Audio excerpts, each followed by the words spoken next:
The line cranked up outside Mizzou Arena at 6:30 this morning, but the tents have been out since midweek for what could be the final visit to Columbia from the despised Kansas Jayhawks. Kansas and Missouri ready to rock tonight. The rivalry, the competition for superiority, and few do it with as much ferocity as the Tigers and the Jayhawks. We are ready for a house party.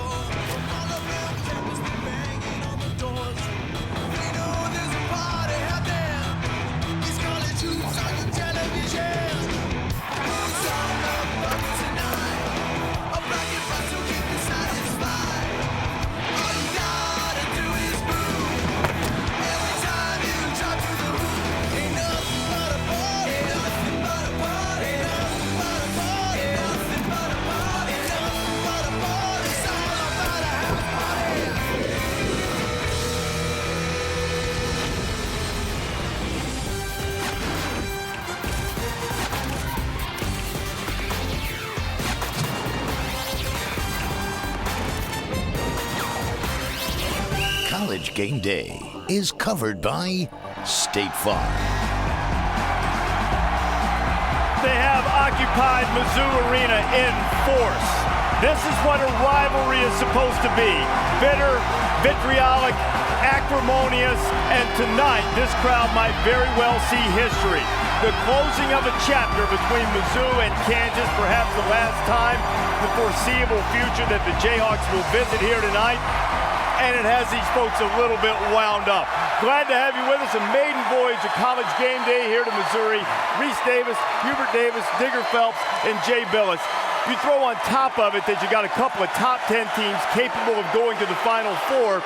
Got all of the acrimony around the rivalry. Digger, several of the players told me yesterday they want to treat it the same, but they all know what it means to all of these people tonight. Trust me, the team knows, the coaches know, and they know that this is a big moment.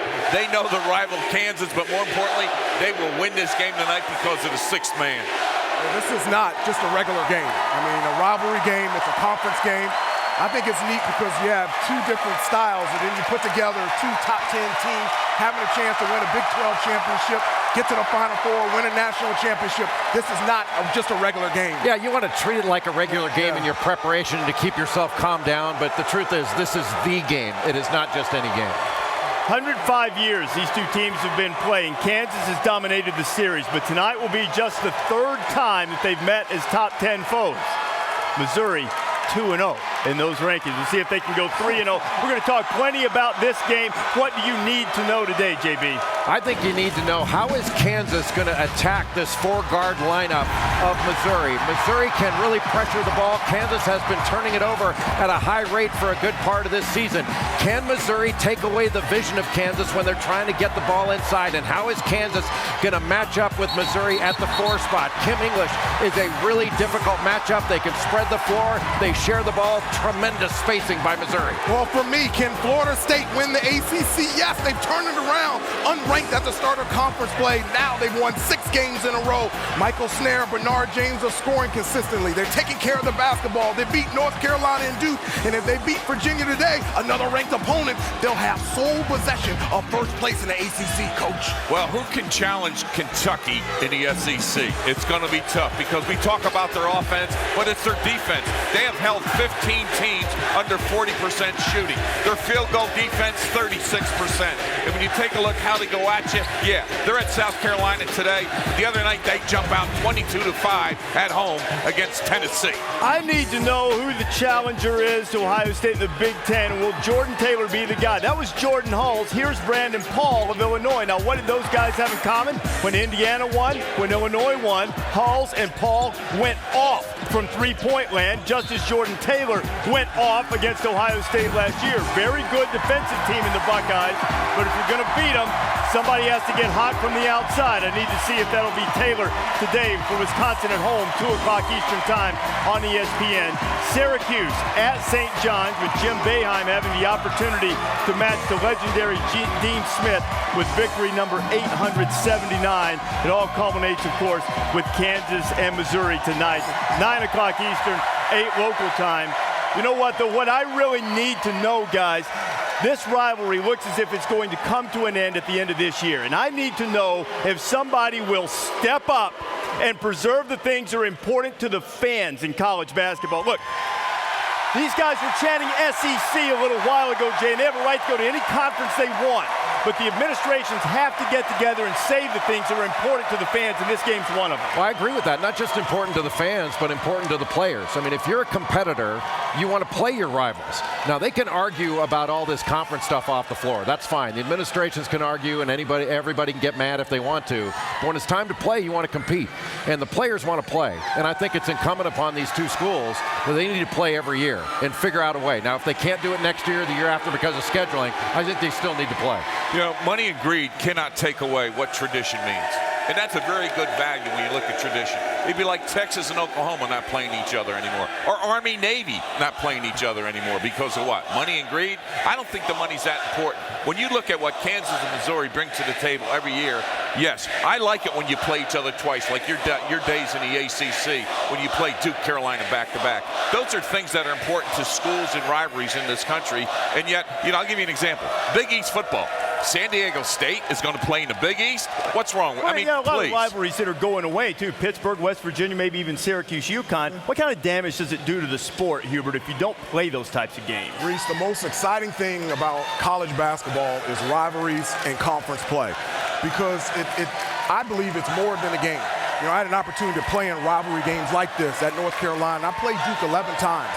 I remember all 11 games, but more importantly, I remember the bus ride, I remember the conversations, I remember the locker room, I remember the different noise levels, being it loud and cheering for me. Then when I got on the bus, complete silence all the way over to Durham, and then when you got off the bus, it was a lot of noise, but a different type of noise saying they didn't want me to play well, they didn't want our team to be successful. I feel horrible that the kids from Missouri and Kansas are not going to be able to have those memories anymore after this year. And I'm 41 years old, and I still remember that thing, and that's what conference basketball and rivalries are all about. But the rivalries aren't to Duke. The rivalries remember the losses to Duke. The rivalries aren't just conference, though. The conference doesn't matter. It's the rivalry. You know, Notre Dame and USC aren't in a conference, but they play. And they play every year, or at least try to play every year. And that's the thing. Like, whether it's Pittsburgh, West Virginia, they need to play. And if it's an issue of money, they'll make more money if they play. Absolutely. And on the women's basketball side, you know, UConn and Tennessee decided they don't want to play anymore because the coaches don't get along. Oh, come on. Play ball. Competitors play. And Kansas and Missouri want to compete against each other. They should play, and play for the players' sake. And from Missouri's standpoint, from a public perception standpoint anyway, the Tigers say, we'll play. You know, it's an issue of whether Kansas wants to or not. At least that's from the Missouri side of it. Kansas, of course. There's some hard feelings in the Big 12. Hard feelings from the administration in the Big 12 about Missouri leaving, about Texas A&M leaving. Those things you hope will be rectified over time. Well, Jim Calhoun and UConn have been trying to find a way to exit from the Big East. Unfortunately, Jim, at least temporarily, is going to exit from the sidelines at UConn. He's taking an indefinite medical leave of absence. He has to deal with some worsening spinal stenosis. Will not be on the bench for the game against Seton Hall today during the 11 o'clock College Game Day. Hear from Andy Katz about the latest. Duke and Carolina play this Wednesday. We'll go all access behind the scenes with Dick Vitale, 2 shades of blue on Tobacco Road. And which team from the Big 12 is most suited to make a run at a national championship? We'll break down the contenders coming up in just a moment. And we'll also have teams that check their resume. We talk about that a lot this time of year. What should be on that resume? The guys weigh in when you come back to College Game Day.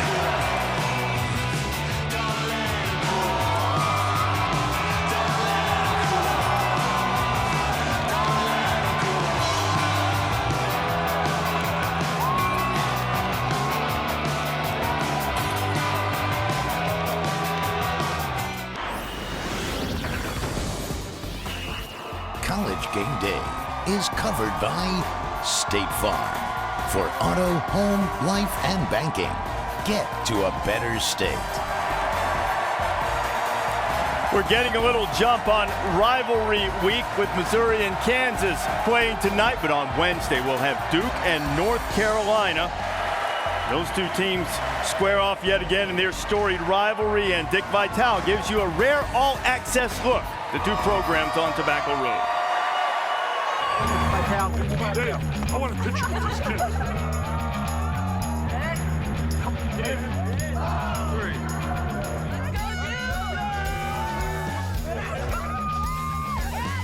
Not bad.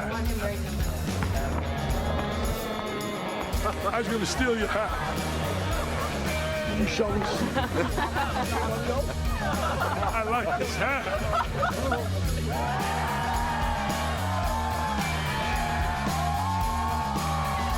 Bob Harris, a legend.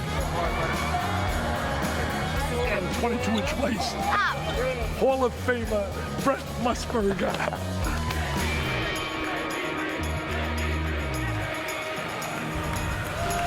Hey, man, it is good to be the king, isn't it? Vital there on Tobacco Road. He'll be here tonight. Rivalry week. Good job. Starts this week. Georgetown and Syracuse, 7 o'clock Eastern time. That's on Wednesday night. Hubert waits for me to sound like Elmer Fudd every year when I say rivalry week, and then Duke and North Carolina at 9 o'clock Eastern time. All right, guys, we're hitting the floor. We'll do it in 3D here to talk a little bit about the upcoming Duke-North Carolina game. And Digger, this is not vintage Duke defense. If field goal percentage defense doesn't lie, they're worse in the ACC, about 44%. You think they're vulnerable against the Tar Heels? Yeah, I'm sure Roy Williams, when he's breaking down the losses to Temple as well as the Florida State, he wants to spread the floor because the Plumlees and Kelly aren't that good recovering on defense. Kendall Marshall, to me, is one of the best point guards in the country that can read the floor. So as he comes down the middle on penetration, he's going to be looking to find people that are open to shoot threes or to go inside to power it up. And that means to me, like Florida State, they shot 67% in the second half, Hubert, in Cameron Indoor Stadium. So show me where you think Carolina's frontline people and perimeter people can get open for shots with Marshall getting the assist, because he can get 10 or 12 in this game. Well, I think it's a key dribble penetration for Kendall Marshall. Then you have the shooters like Reggie Bullock and P.J. Harrison being able to shoot the ball from three.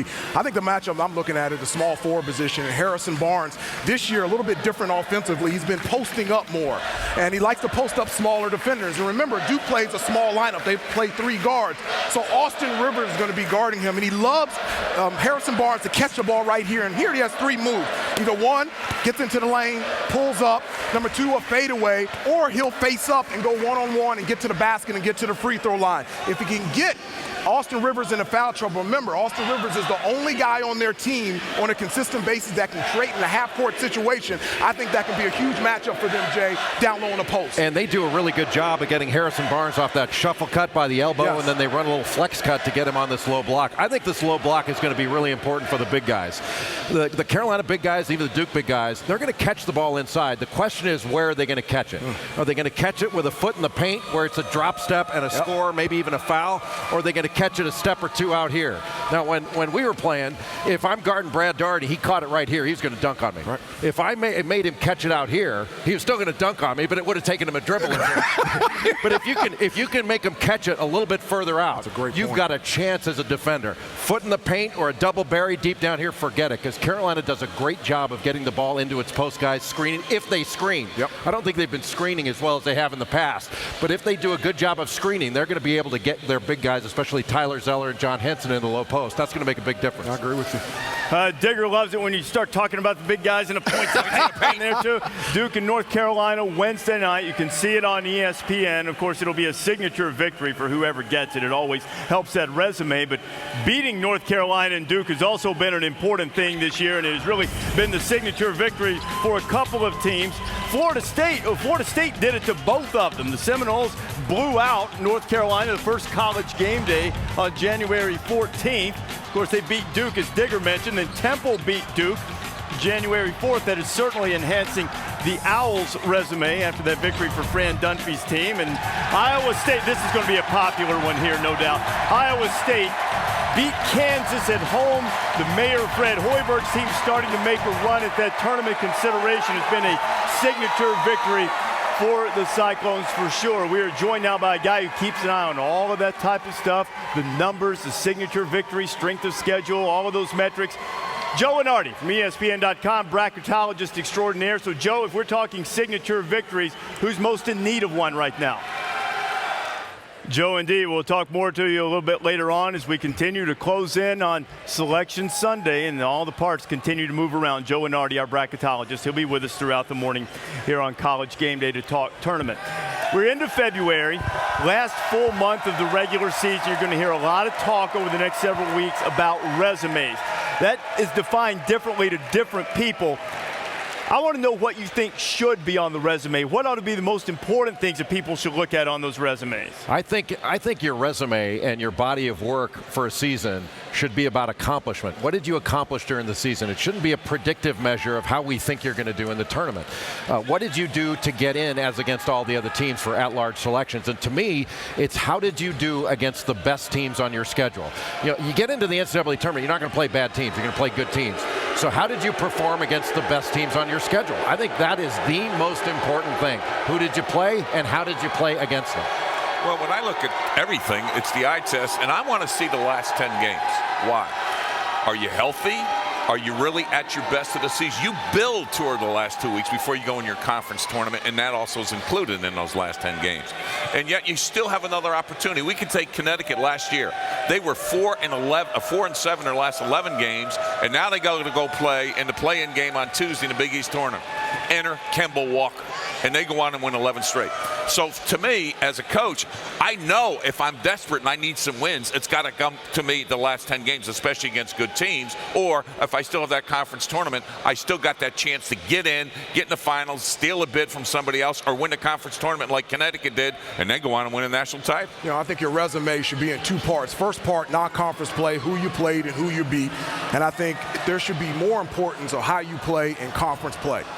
So take, for example, like your team, Long Beach State out of the Big West. I mean, they played a tough non-conference schedule, had wins versus Xavier and Pitt. They're now in first place of the Big West. Regardless if they stay undefeated, they win their regular season. And if they lose in their conference tournament title, I think they should get into the automatic bid into the NCAA tournament based on who they played in non-conference, how they played, who they beat, and more importantly, how they played in conference play over a 3-month period against teams that know them the best. What if you think the conference is not quite as strong as others? Do you take away points? Do you take away a little consideration if you played well but in a lesser conference? I don't think so. I think, Reese, there's roughly 19 historically one-bid leagues. I think what would be able to change everything is put more importance on a 3-month season and have the automatic bid go to the regular season champion as opposed to a 3-day tournament. What happened to them last year, you guys know this. They go 14-0 in the Big West, lose to Santa Barbara in a conference tournament, and don't get in at large. So you don't want that risk. I mean, as good as Murray State is, yeah, I think they would get in at large if they don't win it.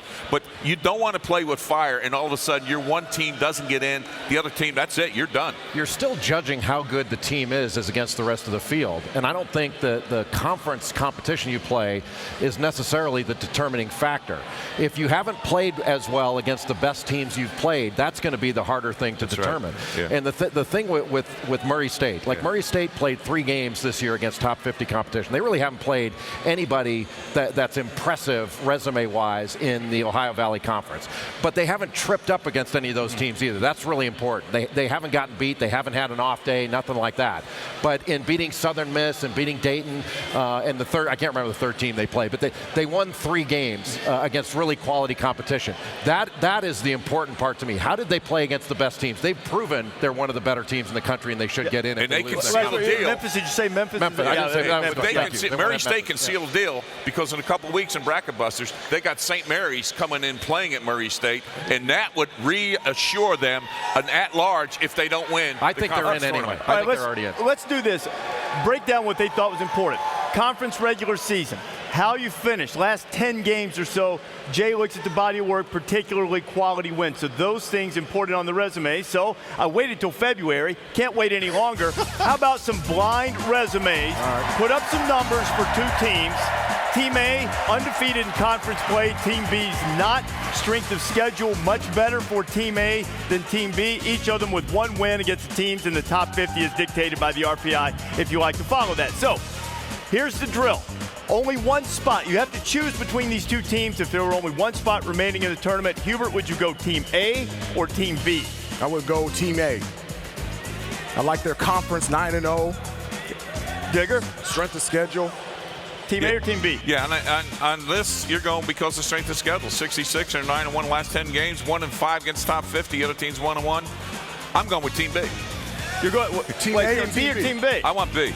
You want B? Okay. Because of their All right. I'm going with Team A. They've played a better schedule. They've both won the same amount of games against top 50 competition. Team A hasn't slipped up quite as much, even, and their strength of schedule is better. But I'm looking more at how they did against the top 50. Look at this. Long Beach State is Team A. Virginia is Team B. Virginia is a top 20 team from a power league historically, and 2 of the 3 of you picked Long Beach State to go ahead of them. So what does it tell you? Well, it tells you that they're both NCAA tournament teams. Yeah. But if it came down to the 2 of them, you'd want to know more than just the blind resume, obviously. That's of limited value to you. But I think both the teams that we saw there, Virginia and Long Beach State, are going to be in the NCAA tournament, whether they win their conference championship or not. I agree with, because I love Long Beach State, and I think the fact that they're 1-5 against those schools we talked about is going to help them get in. But as you know and I know, just win the conference tournament, Hubert. You don't have to worry about it. Okay, we've got that. That's true, but that panel had what you guys wanted on there. So how big an impact is it if you know who the teams are, you see them play, and are you unfairly impacted by that because you're sort of you see Virginia play at Duke, they're playing this high-level game. Long Beach State's not in the same type of environment and arenas. Are you unfairly impacted by that? I don't think you're unfairly impacted by that. You know, we always talk about the eye test, and it's not from the standpoint of, oh, that team is good. It's about looking at the body of work and looking at a team from the start of the year all the way towards the end of the year. So looking at Virginia from the start to the end, looking at Long Beach State from the start to the end, understanding their conferences, understanding injuries, understanding what their conference play is like, who's winning on the road. I think all those parts come into play in the eye test. I think where we get in trouble in this is the distinction between what did you accomplish during the year that gets you into the tournament relative to other teams, and the predictive value of this. How predicting what's going to happen in the tournament doesn't matter. You have to gain entry into the tournament by what you accomplished during the year. That's the difference. You know, it's not going to be a problem for this crowd's favorite team. They're on their way. The only question is whether they're going to get a 1 seed, 2 seed, where they're going to be seated. And the guy who is responsible for that, coming through the smoke, the first-year head coach of the Tigers, Frank Haith. Woo, we've got some smoke and fog, some pyrotechnics as Frank Haith, the first-year Tiger boss, joins us here on College Gameday. We'll talk about his indoctrination in this rivalry with Kansas here in Columbia. This is College Gameday, covered by State Farm.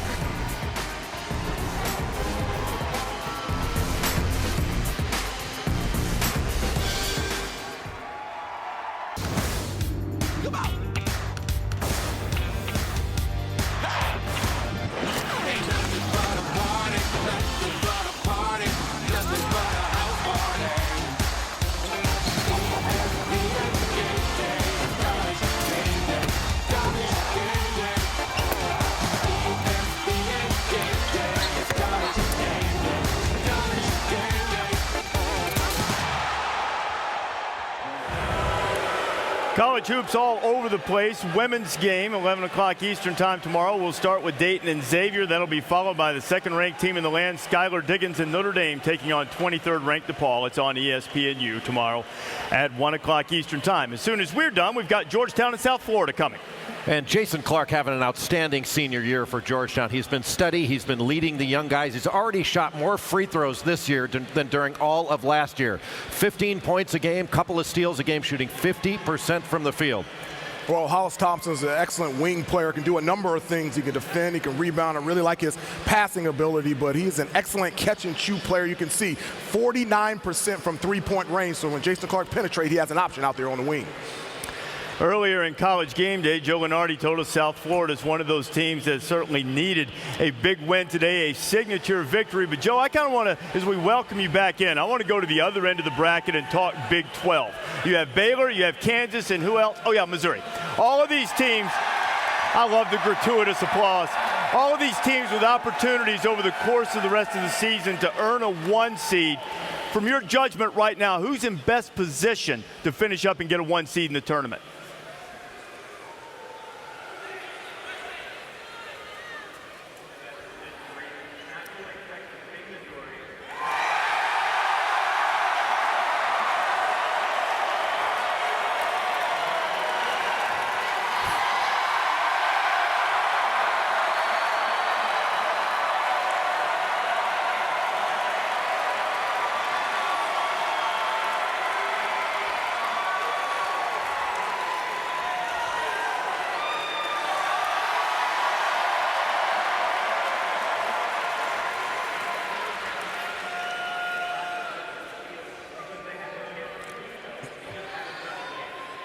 When you start looking at the rest of the Big 12, Joe, who's made a big move in terms of teams playing their way in? Iowa State, I would imagine, has put itself in pretty good position.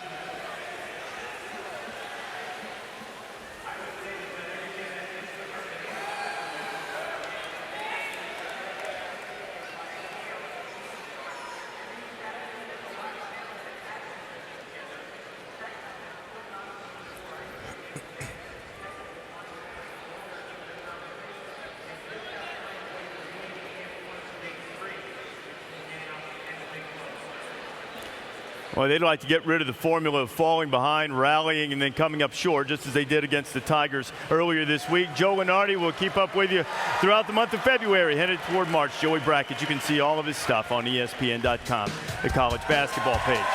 Top end of the Big 12. Big 12 leaders, Kansas, only one conference loss. And you see their elite losses this year: Kentucky, Duke, Early Davidson, and at Iowa State last week. Missouri lost a couple of road games. Baylor's lost once at home to these Tigers, and then at Kansas.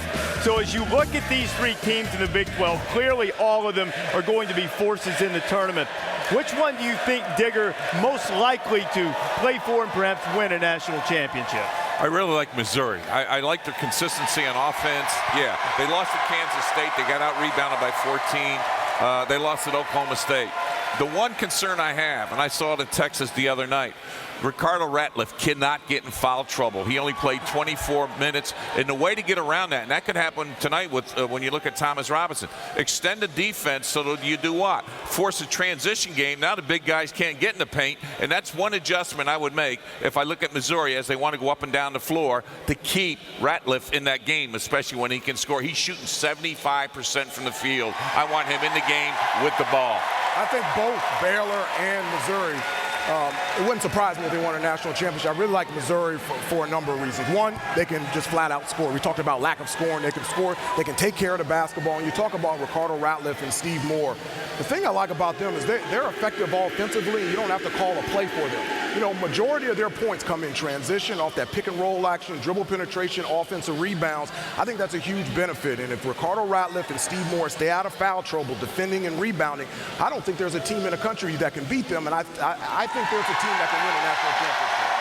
How come you never have to call a play for the big guys? How come they're the always, you never have to call a play for the big guys? I think that's great. I think each of Baylor, Kansas, and Missouri can win a national championship. The team that I like best to be able to do it on a neutral floor in the NCAA tournament is Missouri, because of their ability to score, their ability to spread the floor, and the matchup problems they provide to an opponent. When you play that four-guard lineup, you're going to have, most traditional teams are going to have a big guy guard that four spot. That means I think Missouri is going to have a matchup advantage at the four spot with Kim English, because he can really spread the floor. He's been shooting the ball extraordinarily well. He's had a great senior year. I think it's going to be a tough challenge for any opponent to try to prepare for Missouri in a tournament setting in a short period of time. The Big 12 teams know Missouri. Outside of it, if they're able to stay away from Big 12 teams in the NCAA tournament, I think it gives Missouri maybe the best chance of the three to advance the furthest in the tournament. And we talked, Baylor, I worry about the defense. And Kansas, I thought Iowa State last weekend exploited three of their weaknesses at once. Usually it's one of the game, like free throws, where they were 10 for 16. They got beat up on the boards. In the second thing, they had 15 turnovers and 15 points. And one thing about Kansas, when they are in a slump offensively, they only had 2 points on 5 offensive rebounds, Hubert. You can't win games on the road if you're not getting second chance points. What scares me about Kansas is they only get 14 points a game off their bench. That's lowest in the Big 12. So that puts a lot of pressure on your starting five to play well on the offensive end. And even though I think Travis Relaford and Elijah Johnson are fantastic basketball players, they're not very consistent. And I think coming off the bench, you need 2 or 3 guys that are going to be consistent on both ends of the floor to win a national championship. And with that lack of bench production and also inconsistency in terms of that starting lineup, that's why I have Kansas, a very talented basketball team, but not talented enough to win another national championship. Well, you know, you look at Missouri at the end of last year, it wasn't what the Tigers had hoped. It looked as if the Missouri squad would be in transition with the coaching change and Frank Hayes taking over, but instead they've turned into one of the top teams in the country. They got out of the gates fast, starting 14-0, best start for Missouri in 30 years. And then after the 14-0 start, they did have happened to them what a lot of teams have happened in conference play. You go on the road, you get a fired-up team, and you drop a couple. Kansas State and Oklahoma State, both capable teams, able to knock off the Tigers, give them a couple of losses, but this is what the Tigers do so well. They're #1 in the nation in points per possession. They're second in offensive efficiency. They score more than 81 points per game. This is a lethal offensive team led by Phil Pressey, dishing it, Kim English and friends shooting it. And you see what Frank Hayes, the architect in his first year here at Missouri, has been able to do. 8 years as a head coach, coming here from Miami, a 20-2 start. Spent a few years under Rick Barnes and spent nearly 2 decades as an assistant coach, and now has one of the fine jobs in the country and joins me here on Norm Stewart Court at Mizzou Arena. Frank, thanks for being with us. Transition year, I think, is what a lot of people expected. Why do you think that this club has been able to adapt to your style and your philosophy so quickly?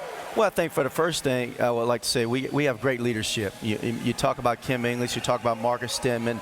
Those guys want to win, and they're used to winning. This team won last year, so it was an easy transition for me in terms of just having good quality players, and we have really, really good players that are good kids. I know from your time at Texas that you were familiar with the Kansas-Missouri rivalry, or I should say Missouri-Kansas rivalry here, I guess. I know you're familiar with it. What was your perception of it prior to coming to Missouri? Well, when I took the job, Reese, I remember my time at Texas, and I remember how passionate this fan base was in general. And now having been here, I can't imagine there being better fans in the country than we have here in Mizzou. Now, you learned very quickly, early on in your tenure here, you're a man who enjoys a sartorial splendor here. You like to dress well, but you got a little lesson on how you need to dress as a head coach at Missouri early on? I did. It was one of our exhibition games, and I walk out, and there was a student, and he's yelling at me. He said, "It's black and gold, Haith, black and gold." I had my nice blue suit on, you know, so I go out at halftime, and again, the same student. It's black and gold, Haith, black and gold. How many black and gold ties do you own now, Frank? I have nothing but black and gold. You get rid of all the blue, all the crimson, it's all out of the closet now, right? It's hanging, but I ain't using it. Okay. Hey, we talked a lot in the early part of the show, Frank, about this rivalry and the fact that this possibly could be the last year of it. I know that these decisions are made beyond a coach's level. Bill Self has talked about wanting to play it as well. What's your perspective on it? What would you like to see happen in this rivalry as you guys head to the SEC? I listened to you guys talk earlier. It would be a shame if we don't continue to play in this ball game. And I think eventually it will happen. I'm hopeful that it will happen. I think that when you have great rivalries like this, it's for the fans, it's for everybody. I think it'd just be neat for us to find a way to make it happen, whether it be home and home or a neutral site, but we should play. Frank, your players said yesterday they realize how much this game means. These people tonight, it's going to be a great atmosphere. Thanks for spending some time with us, and good luck tonight. Thank you. Frank Hayes, the head coach at Missouri. They get set to take on Kansas tonight. Frank, thanks a lot for being with us. We got a game coming up at the top of the hour. Georgetown. Henry Sims, a big fellow who can do a little bit of everything. You know he can score, you know he can rebound, good passer as well. Hoyas take on South Florida. Tip-off just over 20 minutes away. Now, Henry hasn't got the greatest range in the world. We need to find somebody with some range. We got 18 grand to give away with a State Farm half-court shot that's going to come up on ESPN, the next edition of College Game Day. See if Truman can get him to knock that thing down from half court. This is College Game Day, covered by State Farm.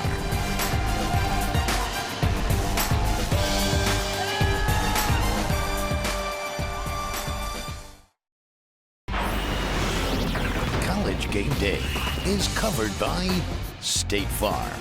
For auto, home, life, and banking, get to a better state. This is Jesse Hall on campus here at Missouri. You see those columns in the front? All that remain from a big fire on campus more than 100 years ago. It's one of the most photographed landmarks in the state. And somebody took each of those columns and put B-E-A-T-K-U.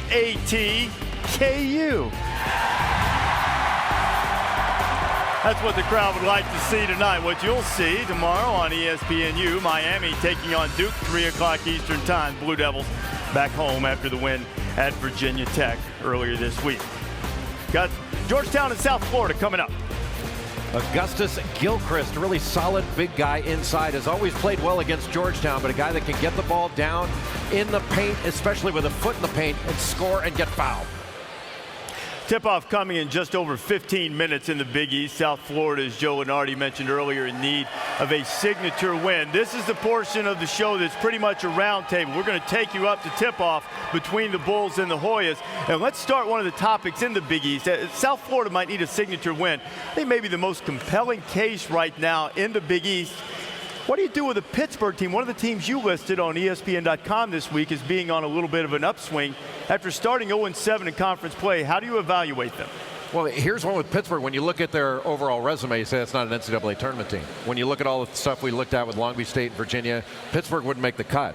But Pittsburgh had Trey Woodall, their point guard, out for, so I don't even know how many games, 8 or 9 games, yes, whatever it was. Yes. So he's out for that period.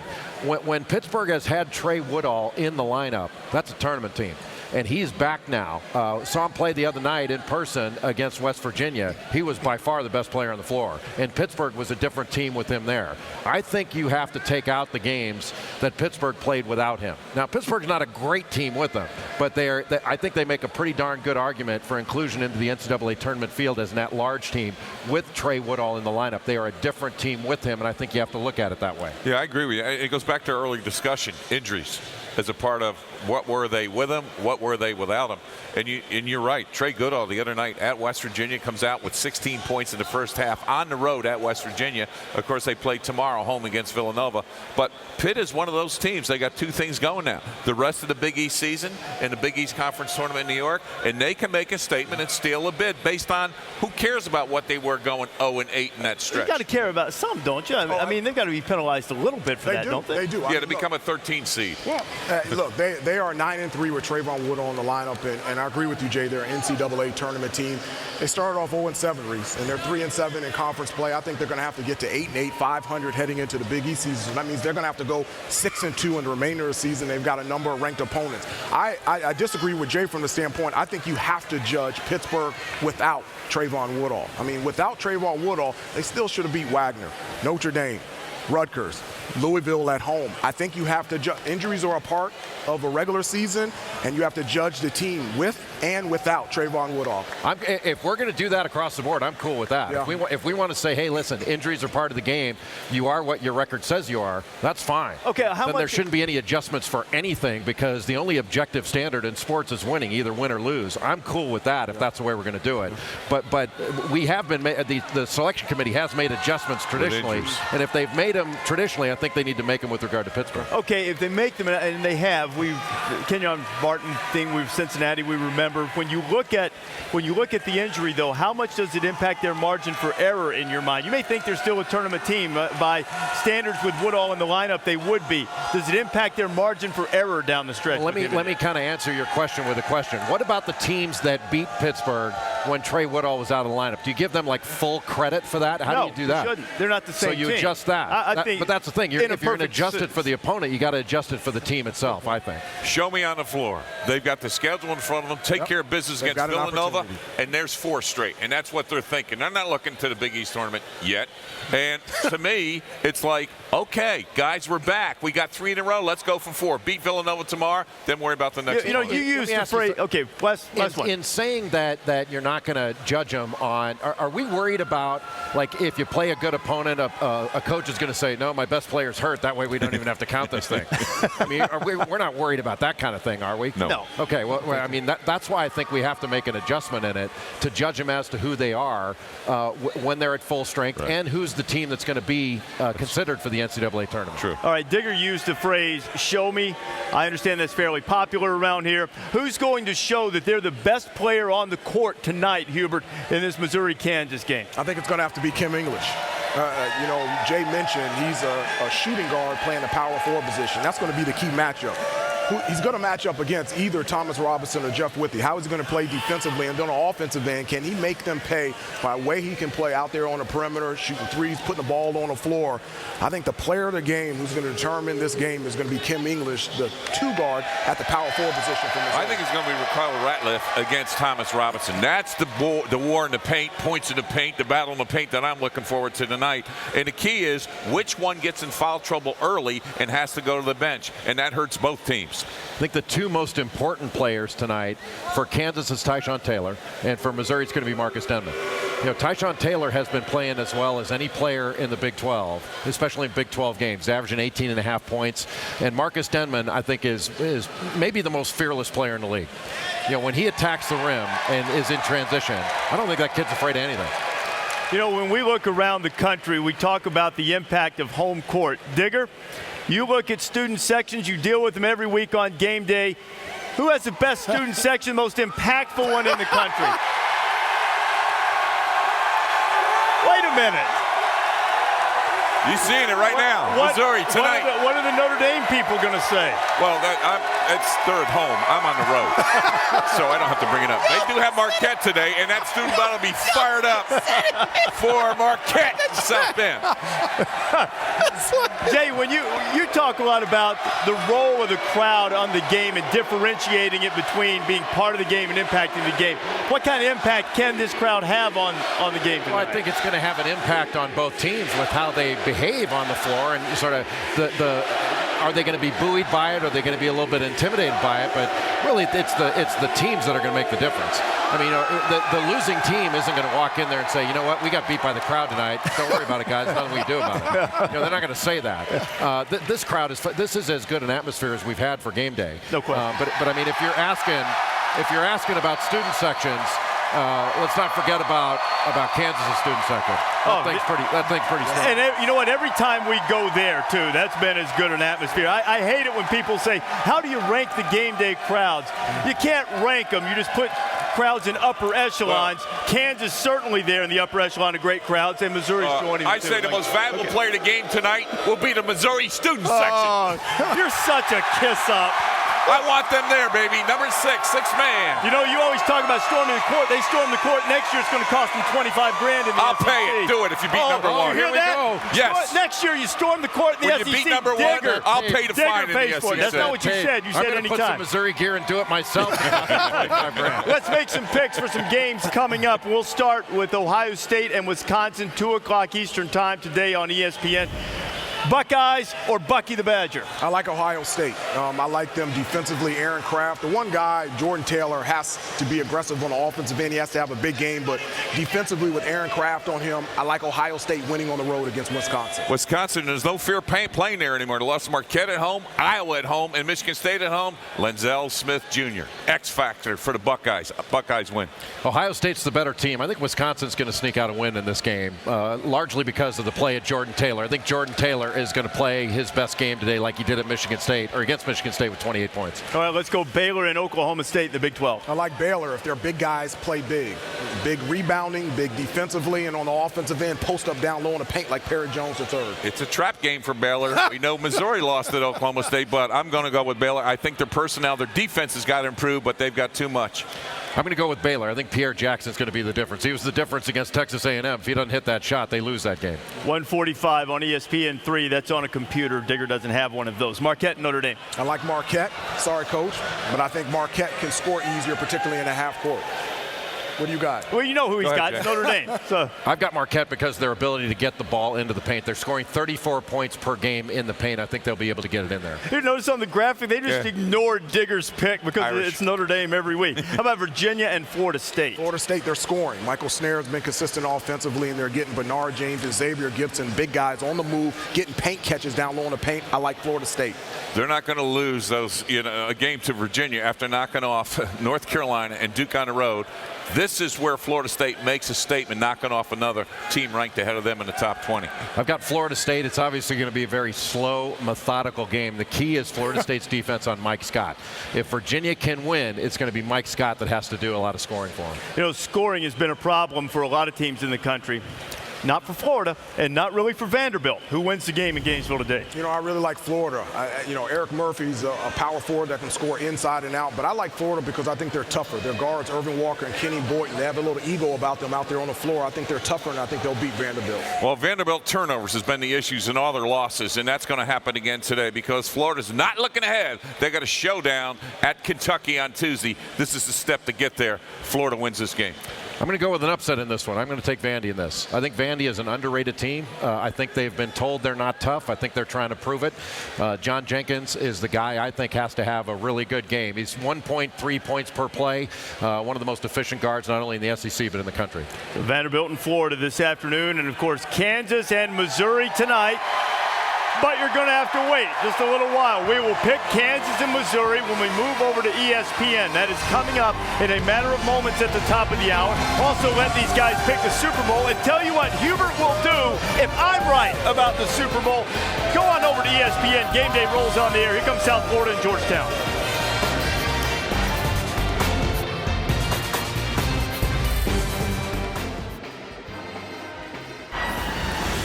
Rivalry just seems way too tame. It is a blood feud between Missouri and Kansas, and this crowd in Mizzou Arena wants one final piece of the reviled Jayhawks tonight. Kansas and Missouri in primetime College Gameday in Columbia for the first time. Welcome inside an already frenzied Mizzou Arena. I'm Reese Davis. I want to introduce you to our College Gameday starting lineup. First, at guard, a 6'4" junior from Chapel Hill, North Carolina. One of the most feared three-point shooters in North Carolina history, Hubert Davis. In his mind, revered alongside Michael Jordan in North Carolina lore. At the forward position, a 6'2" senior citizen from the University of Notre Dame. 7 times he beat #1 teams. He stopped UCLA's 88-game winning streak. Facts we will never forget because he never stopped talking about them. Richard Diggerfeld. And at his preferred position, the center of attention. 6 feet 8 inches tall from Duke University. His swag is always in the on position. He is the Trillist, Jay Billis.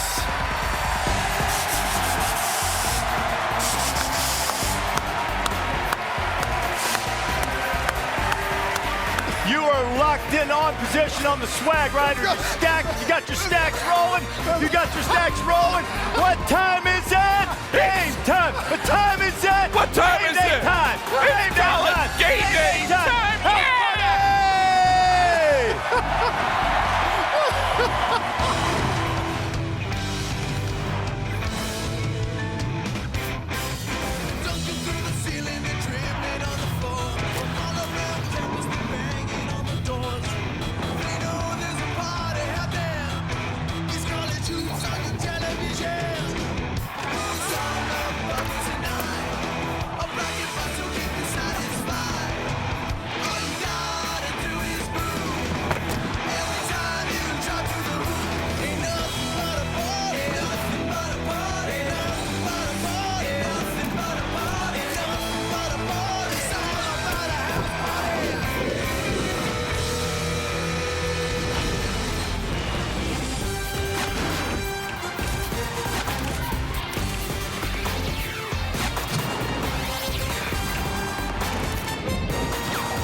College Game Day is covered by State Farm. Well, nothing like some pyrotechnics and a little dry ice, some CO2 and smoke to inflame an already explosive rivalry. The nerves are frayed, fuses are short, relationships icy between Missouri and Kansas. They're not only battling for the Big 12 championship, there is a feeling in this building that the people might be witnessing a slice of history. This is the last scheduled visit by the Jayhawks to Columbia, a rivalry that has been going on for more than 100 years. It's just the 3rd time that these two teams have met as top 10 opponents.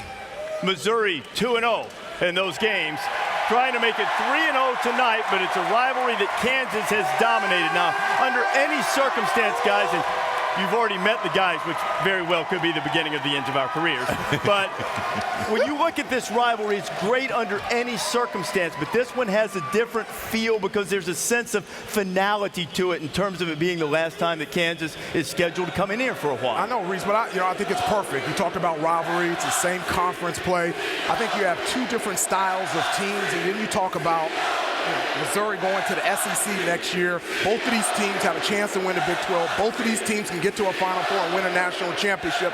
This is not just a regular game. This is a huge game for both programs. Yeah, I agree with you. The emotional of the rivalry, or if Missouri goes, they're going to the SEC. And when you look at everything with Kansas and Missouri, it still comes down to they both know this is a big game. Kansas playing on the road, Missouri at home, not wanting to lose to Kansas at home, but more importantly, how do we get better so that when we get time for the Big 12 Conference Tournament and take care of business there, we're playing for #1 seed in the NCAA tournament tonight. That's what this game means.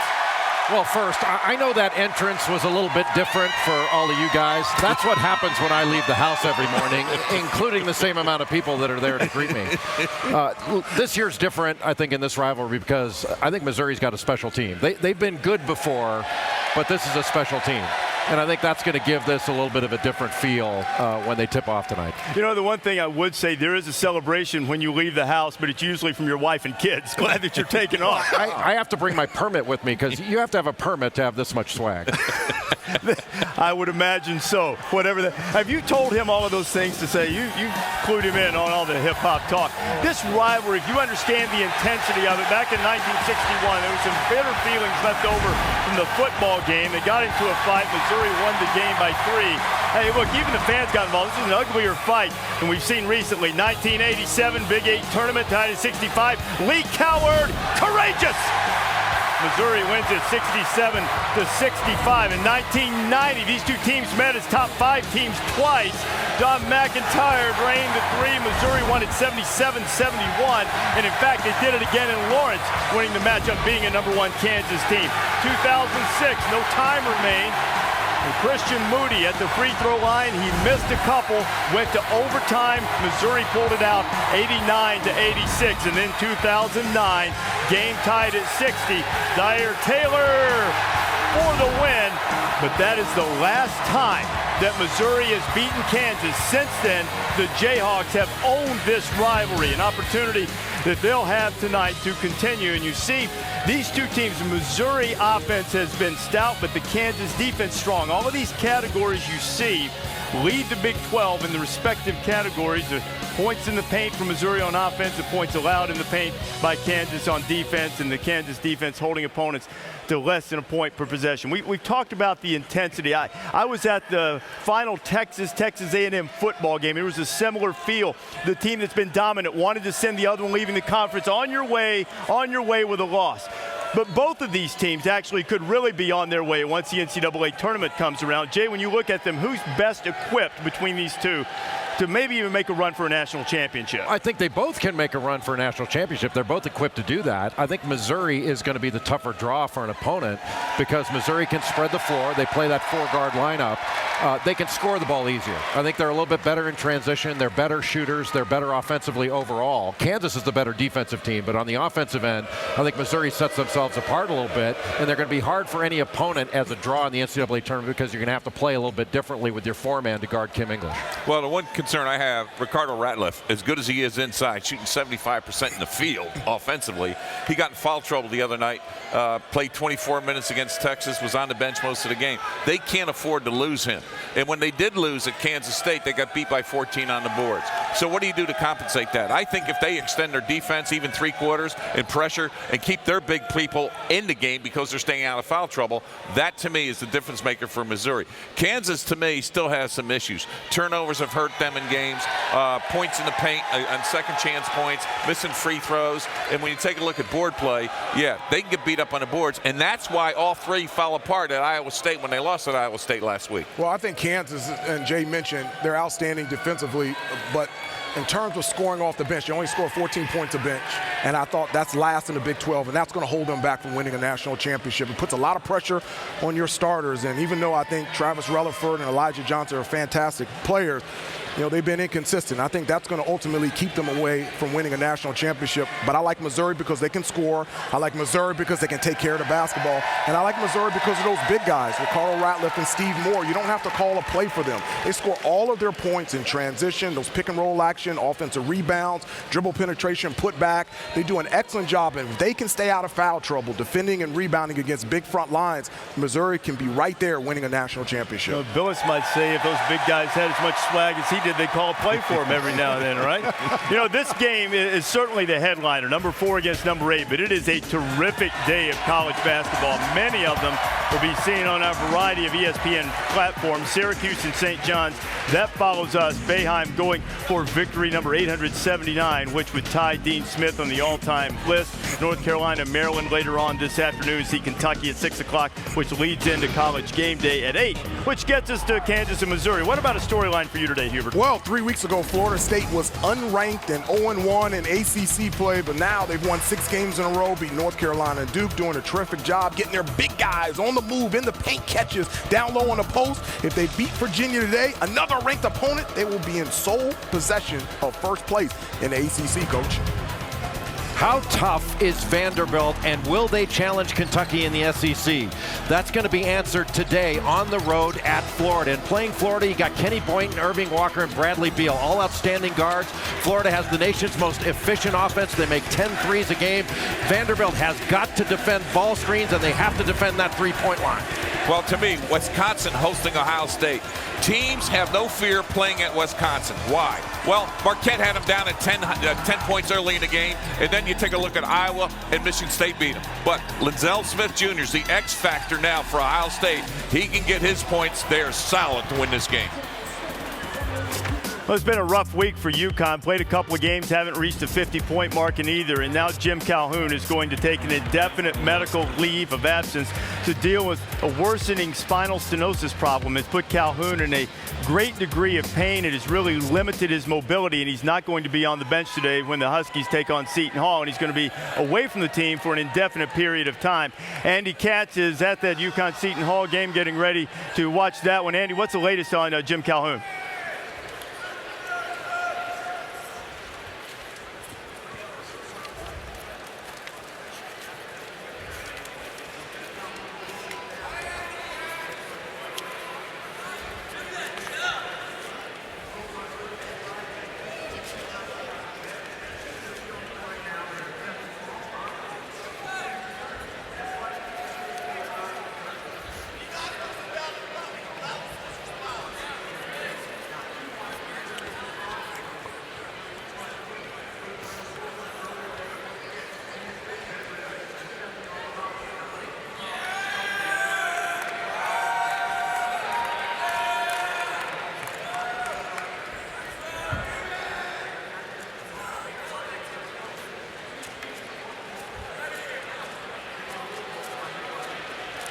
All right, Andy, that UConn offense has certainly struggled. The UConn is no stranger to having to deal without Jim Calhoun. He's missed 28 games over the last 2 decades or so because of health ailments. He's beaten back just about everything physically you can imagine, and you see what the Huskies have in front of them over the next 5. By the way, UConn 20-8 in those games when Calhoun has had to miss because of health-related reasons.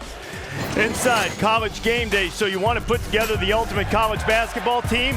I got 3 general managers sitting beside me. They're going to draft a squad who will be the #1 overall draft pick. You will not believe the lengths and the heights and the extreme measures guys will go to try to get a spot on the highlight reel that is the week that was.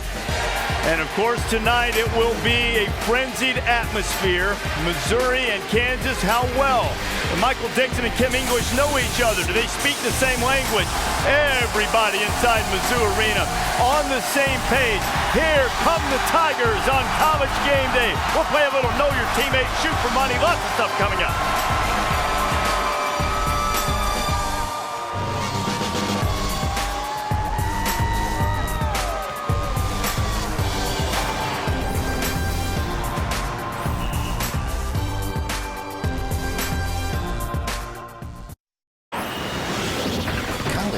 Day is covered by State Farm. For auto, home, life, and banking, get to a better state. That's Faroe Field, the home of Gary Pinkel's football Tigers, and National Signing Day was this past Wednesday. Hubert, I know that you love teams that get dudes, and let me tell you something. Pinkel got himself a dude at wide receiver. The #1 wide receiver in the country, Dorial Green Beckham, deciding to stay home and play for the Tigers as they head into the SEC. This crowd, he came to a basketball game last week. They loved him. They chanted for him. And he'll be welcomed by the Zoo crew and the Antlers and all of the guys. Now, the last time College Game Day football was here, they got in the basketball act as well. Kim English wanted to lobby for us to come. That's Kim holding up the sign that says, Game Day, come back for basketball. Hey, Kim, ask and ye shall receive. Here we are in Columbia. What a great atmosphere this has been all morning for sure. It's going to be a great way to cap off the week tonight when the Tigers and the Jayhawks play. It's been a pretty good week in the week that was. Some tremendous highlights. I like to show the dunks because it kind of gets people excited, although I'm not sure that the first one is going to be popular in this room, but it was straight out filth from Thomas Robinson here. Ooh, now he's a dude. Is he a dude? He's a dude. My front runner, National Player of the Year. Look at that. Hey, look, with the cerebral play to get out of the way, too. How about Michael Kid Gilchrist? Kid Gilchrist, you want to change his name, Jay? Michael Mann Gilchrist. Terrence Jones, pretty by good. Terrence Jones. Parishnikov-like. And Jones, who's started to play better. I like the sweet new unis that Kentucky was rocking, too. This guy's becoming a staple. LeBrian Nash to Markel Brown. Wow. What can Brown do for you?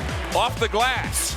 And dunk. Man, that vertical is nasty. Horizon League, Detroit's Doug Anderson. Boy, this is what Vitale never had at Detroit. Take a charge. Oh. That was over Valpo. The poor guy that got dunked on was Kevin Van Vyk from the Netherlands. And it would do it like that. It's a double Dutch treat for him. Hey, Kevin Murphy went for half 100, Hubert. And they didn't even have to call a play for him, Hubert. He got 50. They didn't have to call a play for him. And they never threw it to the big guys. Perfect. I don't think they have any big guys. He was from Tennessee Tech. He said he went to bed at 10:30. Didn't even celebrate. Royce White from Iowa State was rolling 6'8". Rolls-Royce. Rolls-Royce. He's your guy, Digger. Wow. Do it again. Yes, Rolls-Royce White. Iowa State. Hey, game was tied later. You asked him to do it again, right, Richard? Yeah. How about this? I'll take it. Well, Royce White is having a tremendous season. He had 22 in that victory, but everything was not pretty. We did have some oops moments. Nebraska, North. I'm ready to rebound. Ooh. Oh, I've done that. Well, you know, I fault the shooter on that. That shot was so far off. I was ready to rebound. Got it right in the kisser. Florida State's Jeff Peterson inbounding, and then, the dreaded reflex action. Oh, no. That's a turnover for the Seminoles, and, you know, this might be the dunk of the year. Arkansas, Pine Bluff, Sabalas Townsend, Jay.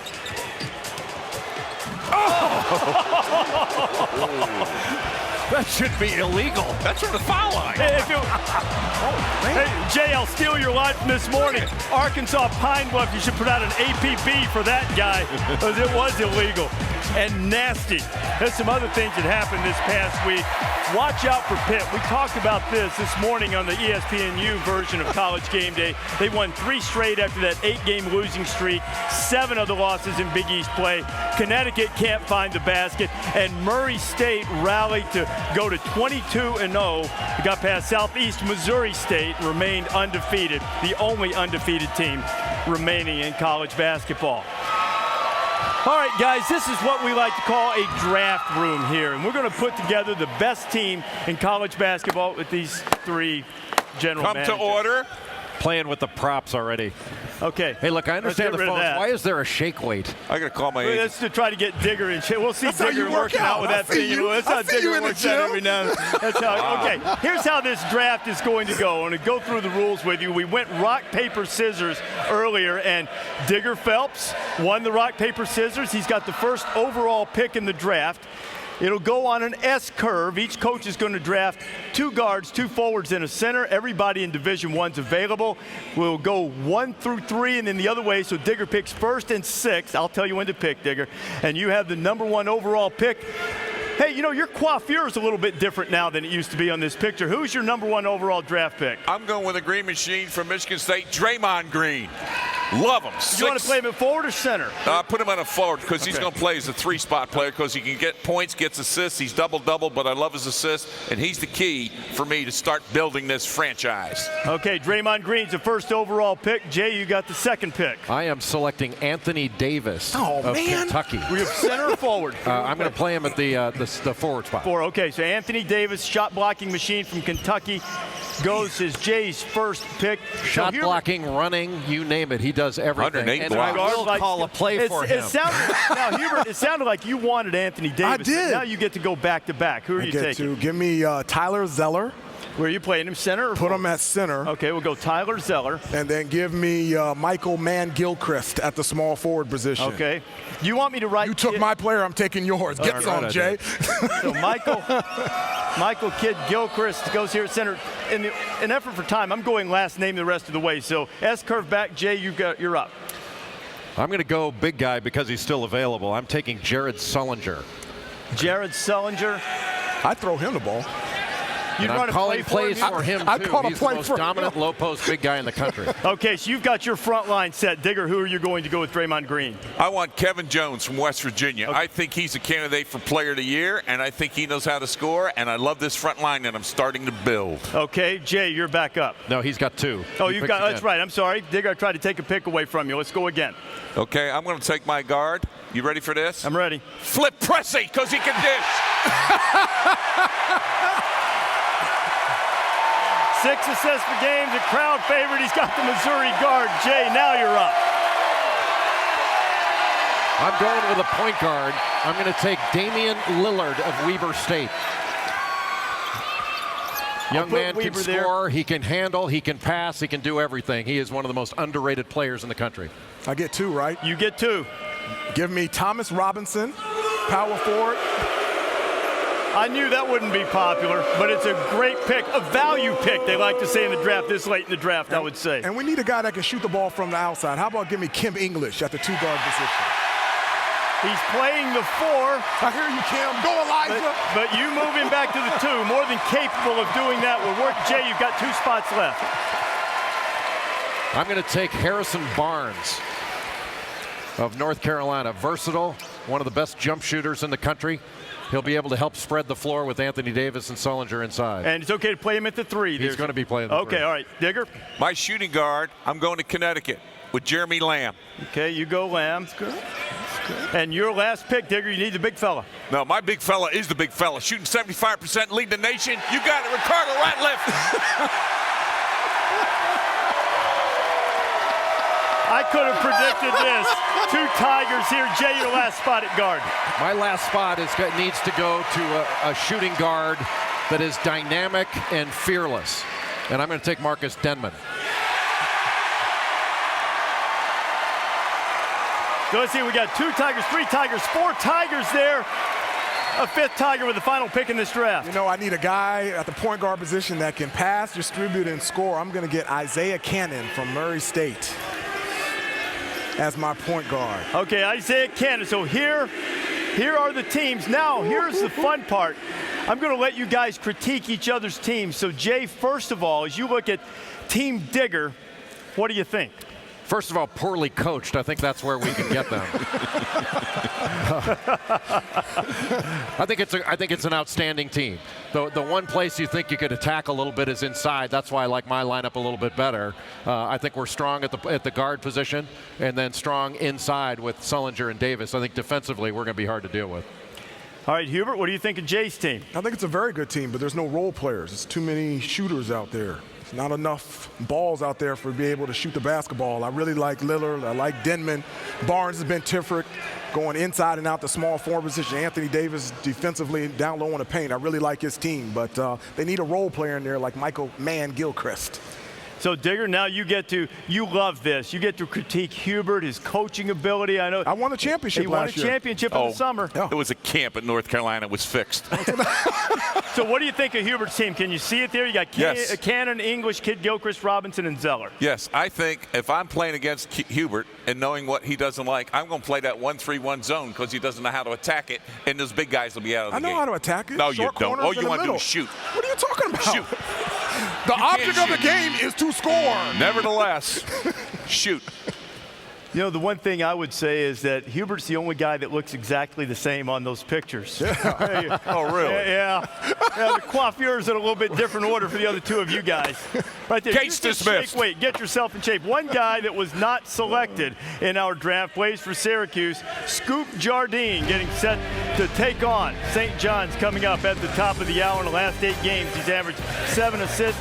He hasn't really turned the ball over often, just over half an hour away from Jim Boeheim, trying to match Dean Smith on the all-time wins list. You guys did pretty well. My handwriting hurts a little. This is the team right here, It's the winning team. It's the Trillis. Real recognized real on the Here. Willis. That's just.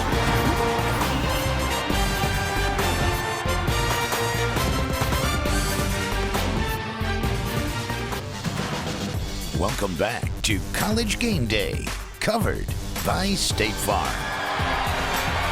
Well, clearly Bobby the bus driver is taking care of Jay Billis. Look where he took Jay on campus yesterday here at Missouri. And if you think the Missouri women look good generally, they look great in 3D. Well, the game is in 3D tonight. Oh, Jay swagging out with the 3D glasses.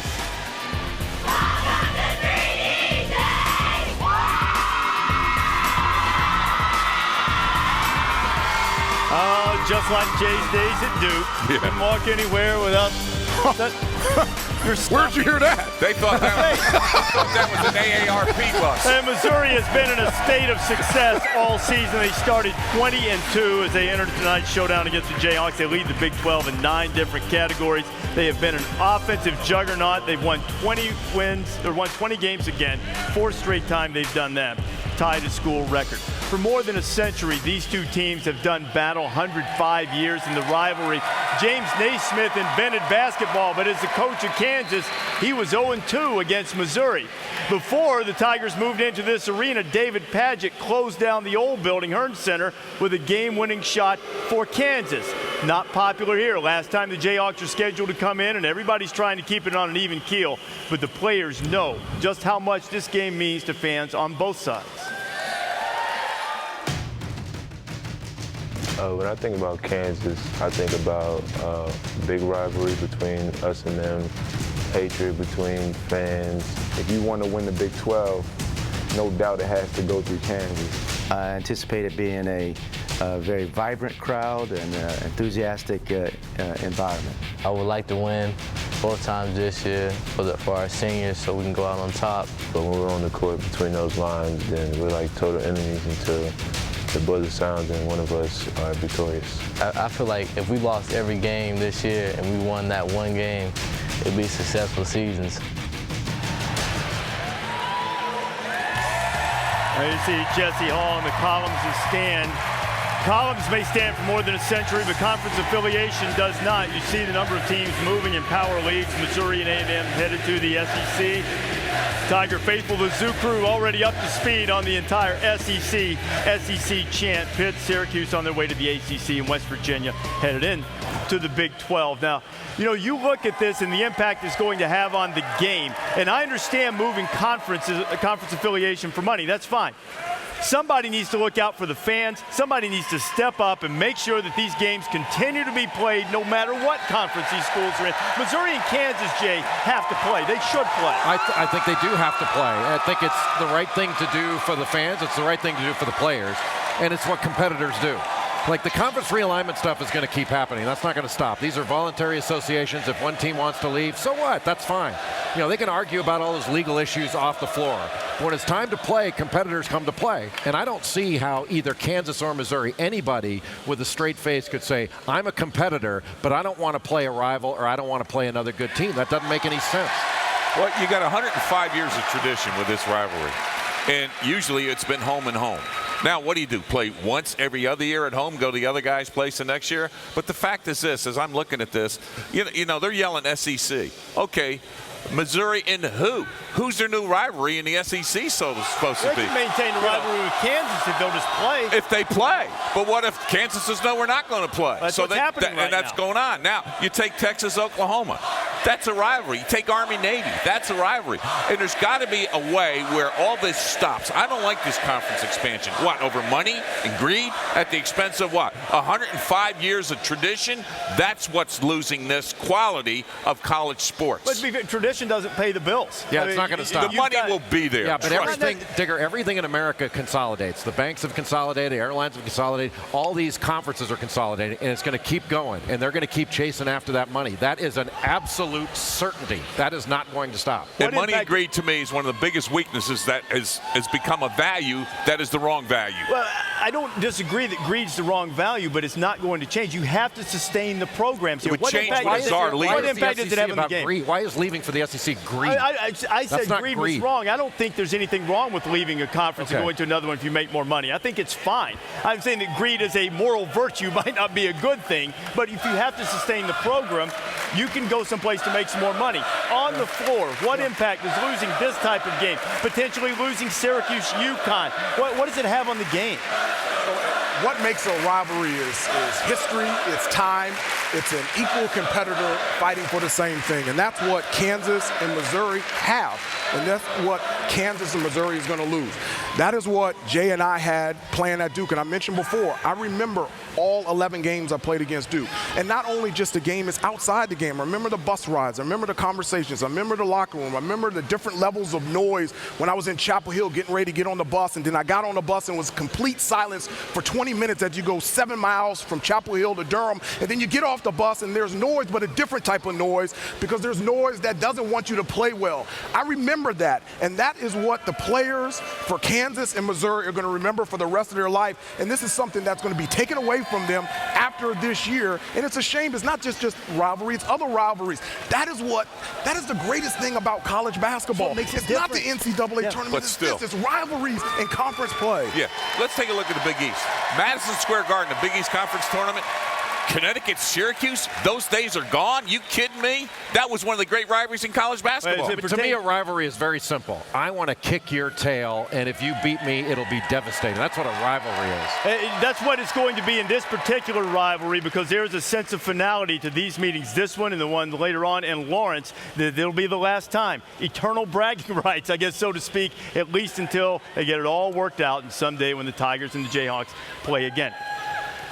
We'll continue to hash out. We're going to put the pressure on. We're going to get these games played. But there's going to be some pressure on Kim English coming up, playing Know Your Teammate, and there's been some pressure on him to perform as a senior, too. I was just so caught up on all the things that were going to happen. I got lost in the process. I kind of forgot about the process. I forgot about the things that made my team successful. And that kind of came back to bite me in the butt.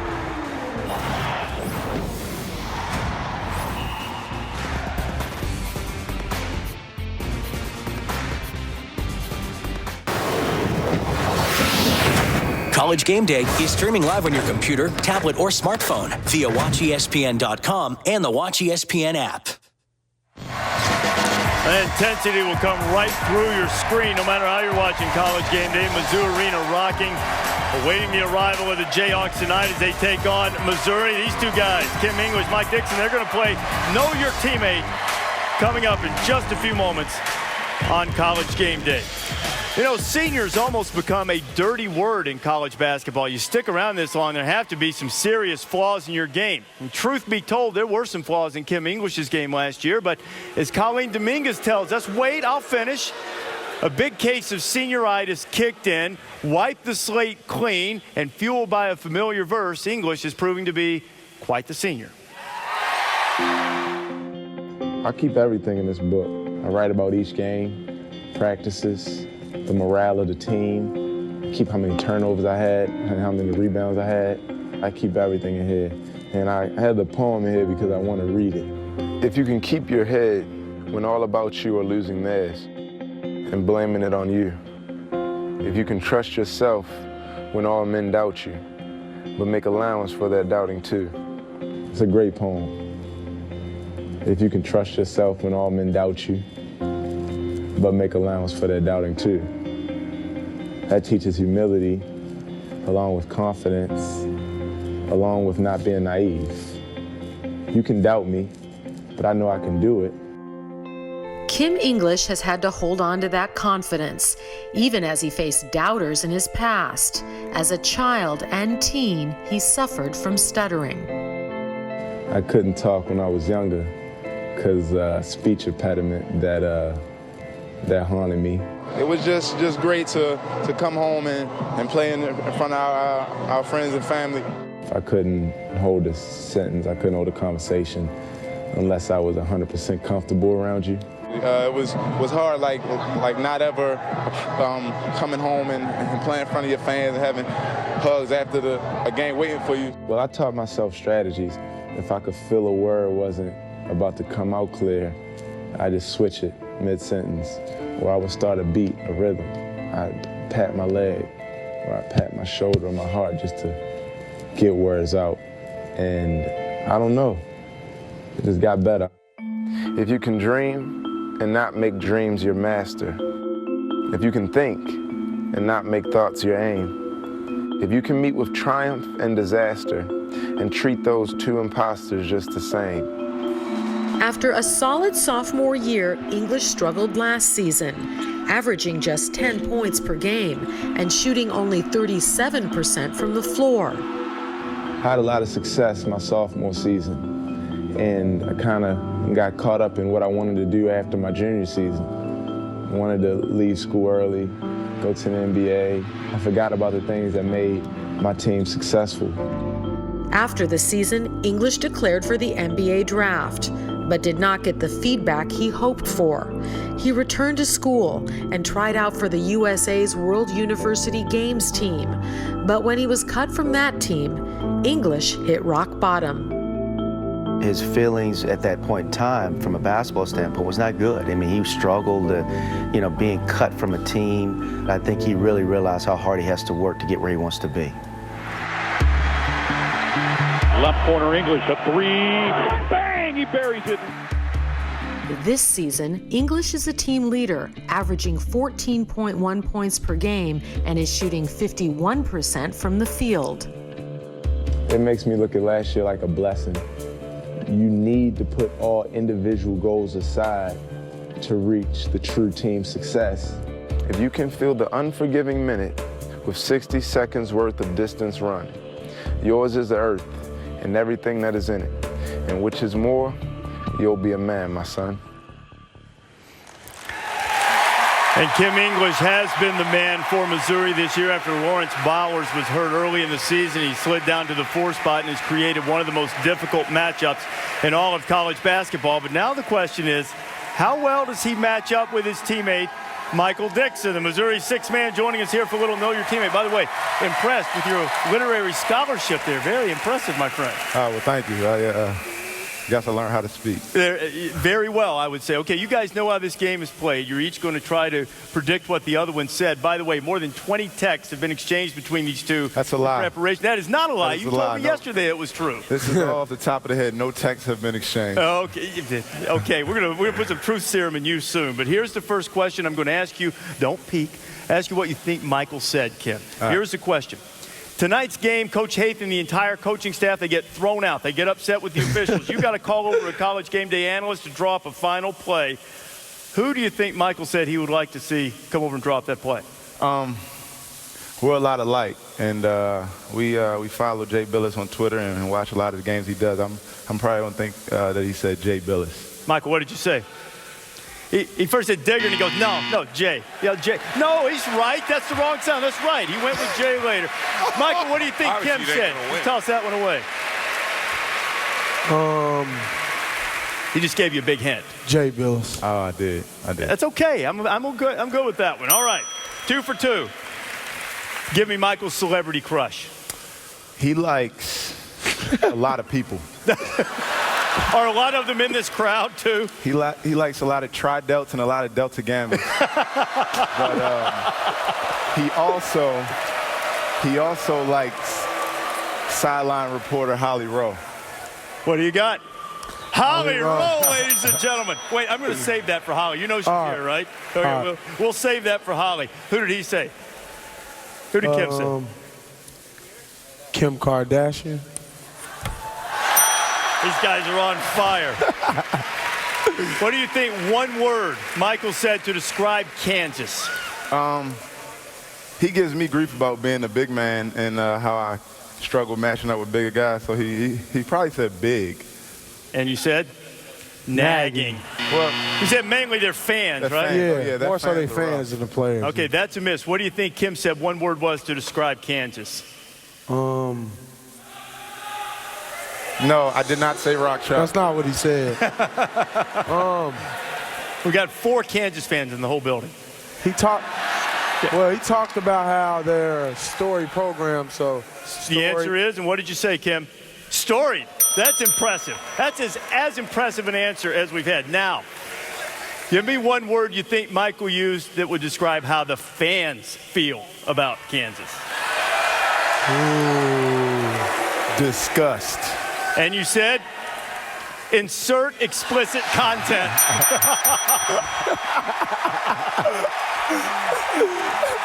What do you think Kim said?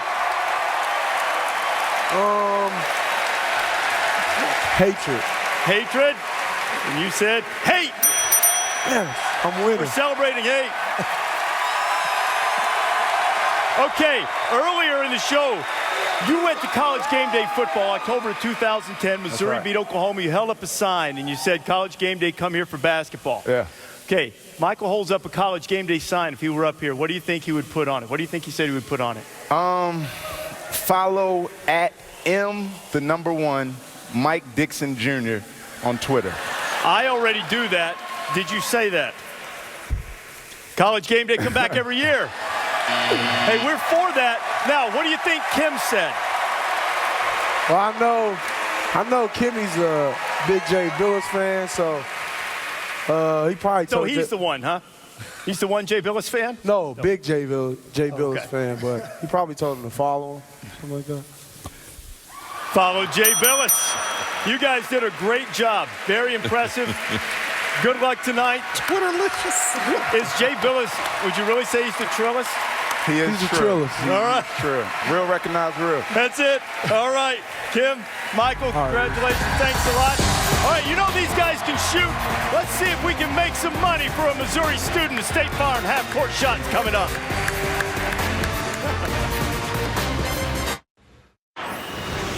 College Game Day is covered by State Farm. For auto, home, life, and banking, get to a better state.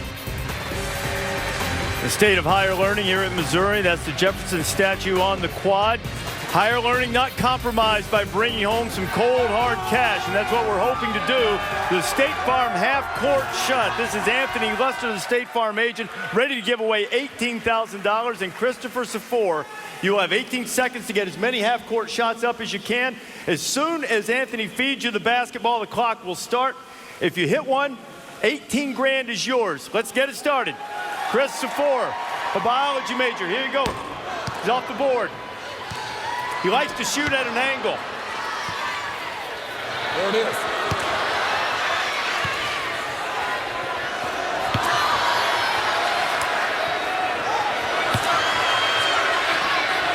Get another one, get another one.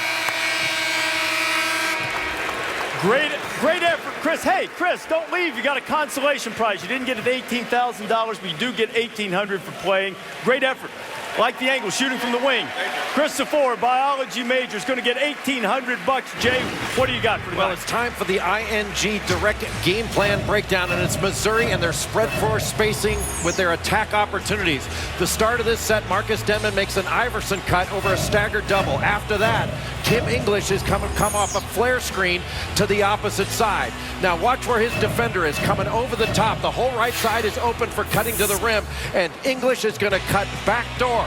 A beautiful pass from Pressey. That's going to draw 3 defenders from English to try to take away the layup. He's got the option to jump pass out of bounds, and he's going to send it opposite.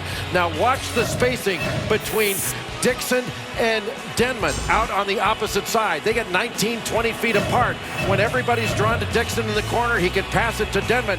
Then he's going to attack the closeout. An excellent job of either taking the shot, little shot fake, and attack the closeout, get right into the middle, and makes a very difficult shot over the Texas defense. This is an outstanding offense that can spread the floor, and they are really hard to guard because of that spread floor and how they can attack closeouts. And they're fearless and courageous drivers to the rim. Boy, today starts a great run of college basketball games. It's time for our Chevy Saturday selections. We're going to start with the rivalry game on Wednesday night. Billis is going to give us a key. He's not going to pick the game because he's part of the broadcast team. But let's start with Duke, Carolina, Wednesday night. Chapel Hill, who wins it, Hubert? I'm going to pick North Carolina. I really like the front line. John Henson. Tyler Zeller is playing like he did in the NCAA tournament. Fantastic rebounding the basketball, dominating the paint. I like North Carolina winning that matchup. I think Duke's defense is suspect, especially in the second half. Florida State shot, what, 67% at Durham? I think Carolina wins this one at home. I think it's going to come down to transition. Carolina outstanding in transition, and I think to slow that transition, you have to do it with offense. Your offense has to help your defense. That means Duke can't turn it over, and they cannot take quick shots. Another rivalry game on Wednesday night from the Big East, Georgetown and Syracuse. I really like Georgetown. They're a great passing team, and you need to get the ball in the middle of that 2-3 zone. Henry Sims is a guy that can score consistently down low in the paint. You have Hollis Thompson and Jason Clark. I like Georgetown winning on the road. Well, Fab Melo's back in that lineup. We'll see what he does today in Madison Square Garden against St. John's. I think they take care of business home against Georgetown. I like Syracuse in this game. With Fab Melo back, I think Syracuse is a much better team defensively, and I think Deion Waiters, though, has to get back on track. His last few games, 7 of 28 from the field. All right, Wednesday night, another game, this one from the Big 12. Kansas beat Baylor the first time in Lawrence, now in Waco. Who wins it? I like Baylor. If their big guys play big, Perry Jones III, Quincy Miller, if they play big offensively in the paint, I like them to win against Kansas. Well, Kansas lost at Iowa State. They don't want to lose another one on the road. This is a real test for them. Here they are tonight against Mizzou. I just think Kansas goes down to Baylor and takes care of business. I think Kansas is the better team, but I think Baylor's going to hold serve at home. I think Baylor's favored in this game. All right, let's make this pick a quick one before we get to our game. Super Bowl, who wins it? I like the Giants, 31-7. Hakeem Nicks, MVP. Payback. Payback of Boston. Yes, why? The quarterback, I think Brady wants to make a statement. They're going to lose twice in the Super Bowl to the Giants. 2 elite quarterbacks in this game, and you can't spell elite without E-L-I. Giants win. Wow. You know what? If Hubert is wrong, if Tom Brady's the MVP, he has to open a Twitter account and tweet for a week. Our game tonight, this is what everybody's excited about. Kansas, Missouri, who wins it? I think it's going to be Missouri. They can score, they take care of the basketball, and I think the difference maker is going to be Kim English at the power forward position. I don't think Kansas can match up with him out there on the perimeter. I look for Missouri to win here at home. Even though Kansas had 5 guys in double figures at Iowa State, other things broke down. Rebounding, turnovers, as well as missed free throws. Missouri wins this game tonight. I think it's going to come down to the quickness and the pressure that Missouri can apply in this game offensively and defensively. I like the Tigers to win at home. And one of the